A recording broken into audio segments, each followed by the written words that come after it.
नमस्कार दोस्तों। मैं आपसे जीवन के तीसरे आयाम यानी आर्थिक स्वतंत्रता के बारे में बात कर रहा हूँ।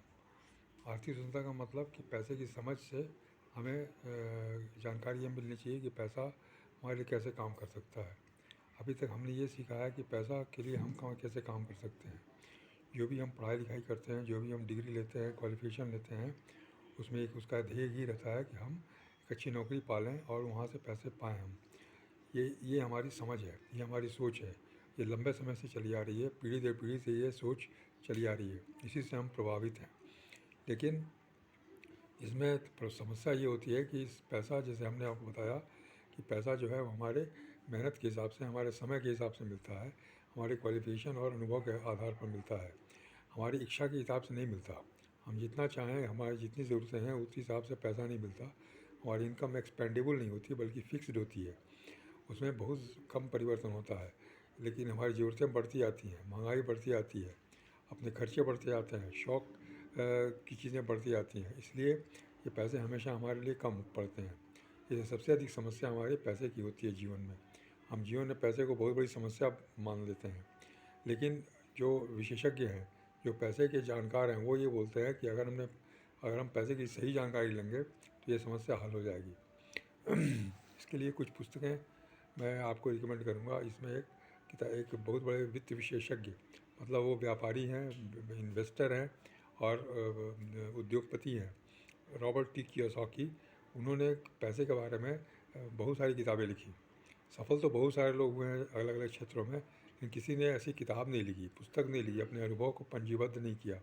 लेकिन इस इंसान ने लोगों को समझाने के लिए अपने अनुभव के आधार पर अपने सारे चीज़ों को, सारी बातों को उन्होंने पुस्तकों में लिखा है।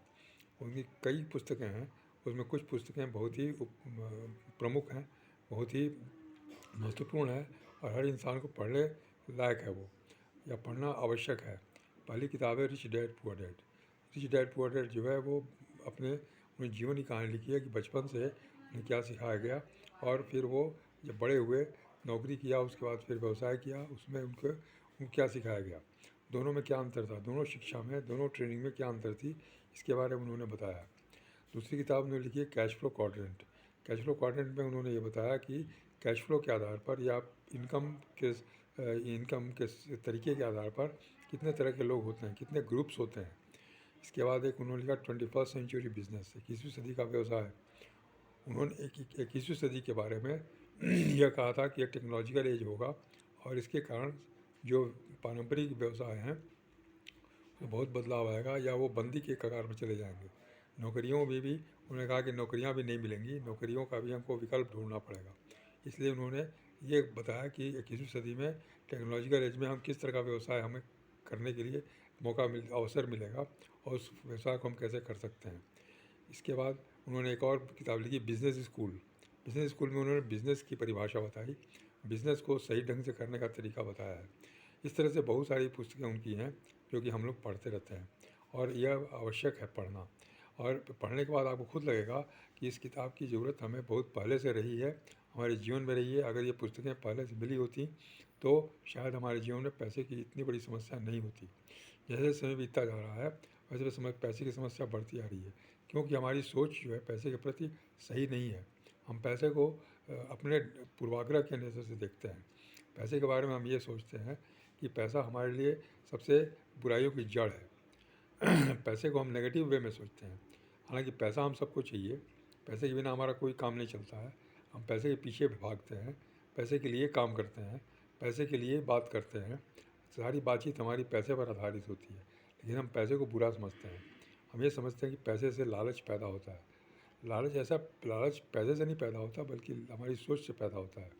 हमारी सोच जो गिरी हुई रहती है, इसके कारण हमें ये पैसे के प्रति दुर्भावना आती है। दूसरों को हम पैसे का गलत इस्तेमाल करते हैं। इसलिए हमें लगता है कि पैसा गलत है या पैसा को गलत रास्ते पर ले जा रहा है।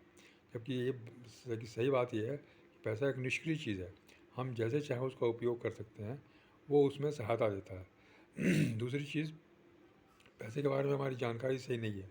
हम पैसे के बारे में बहुत सारी बातें करते हैं, लेकिन पैसे की जानकारी हमें सही ढंग से नहीं है। हमें बहुत सारे भ्रम हैं, बहुत सारे भ्रांतियाँ हैं जो कि हम ग्रसित हैं। इसके अलावा एक और कहावत है कि money cannot purchase everything, but nothing can be purchase without money. पैसे का महत्व हमें कितना है, वो इसलिए है कि हम जो भी खरीदना है वो पैसे से हम खरीद सकते हैं। हम सब कुछ पैसे से नहीं खरीद सकते, ये एकदम सच्चाई है। हम हर चीज़ पैसे से नहीं खरीद सकते, लेकिन कोई भी चीज़ जो खरीदी जाने वाली है वो पैसे के बिना भी नहीं खरीदी जा सकती। हमारे पास पैसा नहीं है तो हम कोई चीज़ को खरीद नहीं सकते, हम किसी वस्तु को खरीद नहीं सकते, कोई सेवाओं को खरीद नहीं सकते। हम कितने भी पढ़े लिखे हों, कितने भी क्वालिफाइड हों, लेकिन अगर हम कहीं दुकान पर जा रहे हैं या किसी ट्रेन में की सर्विस ले रहे हैं या हवाई जहाज़ की सर्विस ले रहे हैं, तो वहाँ हमें पैसे देकर टिकट लेने पड़ेंगे, और जिस क्लास के हम टिकट लेंगे उसी क्लास में हमको प्रवेश मिलेगा। इस तरह से पैसे का महत्व खरीदारी तक ही सीमित है। कब चीज़ों को खरीदने के लिए ये आवश्यक है। हर कोई भी चीज़ हम खरीदना चाहते हैं, छोटी हो या बड़ी हो, उसके लिए पैसा हमको चाहिए।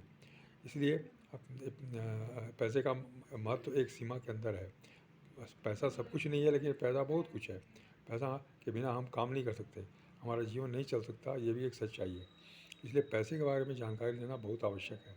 न पैसे के पीछे भागना है और न पैसे के लिए काम करना है, बल्कि हमको पैसे को आकर्षित करना है ताकि पैसा हमारे पास आए, पैसा हमारे लिए काम करे। समय और पैसा दोनों हमें उपलब्ध हों, अपनी आवश्यकता से अधिक पैसा उपलब्ध हो, ताकि हमारा जीवन सुचारू रूप से चलता रहे। यही आर्थिक स्वतंत्रता है। इसी को इसका नाम आर्थिक स्वतंत्रता दिया गया है। हमें राजनीतिक स्वतंत्रता मिल गई है, लेकिन आर्थिक स्वतंत्रता नहीं मिली।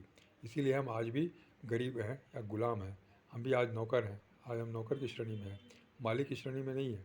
मालिक कौन है उसके बारे में आपको उन पुस्तकों के बारे में बताऊंगा जो जिसमें मालिक की परिभाषा दी हुई है, गुलाम की परिभाषा दी हुई है कि गुलामी, पैसे की गुलामी क्या है, उसकी परिभाषा क्या है, इसके बारे में बताया गया है। इसलिए ये पुस्तकें बहुत ही महत्वपूर्ण हैं। रिच डैड पुअर डैड के कवर पेज पर ही दो सेंटेंस लिखा हुआ है, जो बहुत ही चौंकाने वाला है। उसमें लिखा है कि पैसे के बारे में अमीर लोग अपने बच्चों को ऐसा क्या सिखाते हैं जो गरीब और मध्य वर्ग के माँ बाप अपने बच्चों को नहीं सिखाते। ये बहुत ही चौंकाने वाला सेंटेंस है। हम अपने बच्चों को किस तरह से सिखाते हैं और अमीर लोग अपने बच्चों को क्या सिखाते हैं, दोनों में क्या अंतर है, ये भेद उसमें बताया हुआ है। इसके बाद अंदर में बहुत सारे रिकमेंडेशंस हैं बहुत अच्छे अच्छे लोगों के।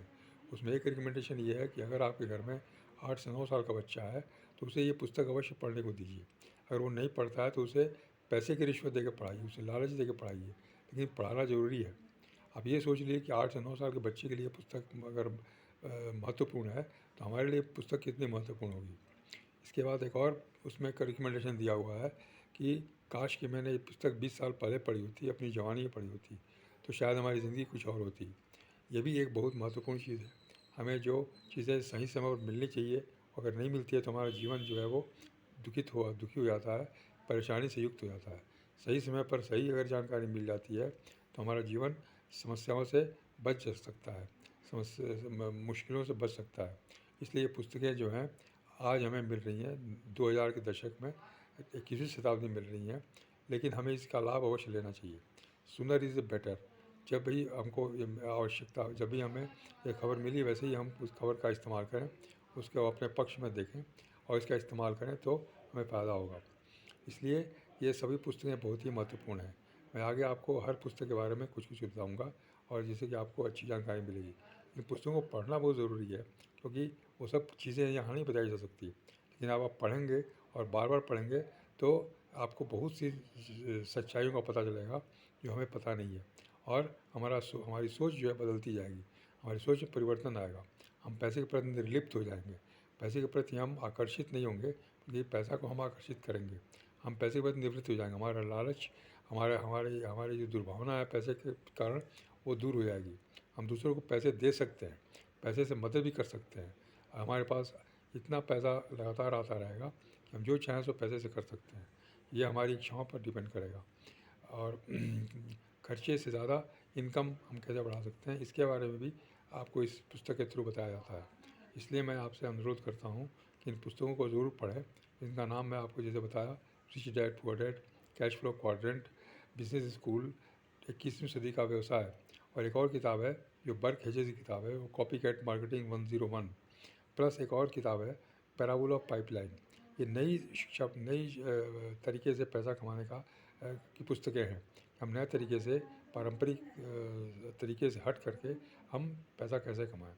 इसलिए मैं आपको इसके बारे में थोड़ा एक्सप्लेन करूँगा कि पारंपरिक रूप से हम कैसे पैसा कमाते हैं और इस तरीके से हम कैसे पैसा कमा सकते हैं और दोनों पैसे में क्या अंतर है, दोनों की इनकम में क्या अंतर है और कैसे हमें आर्थिक आज़ादी मिल सकती है। धन्यवाद, नमस्कार।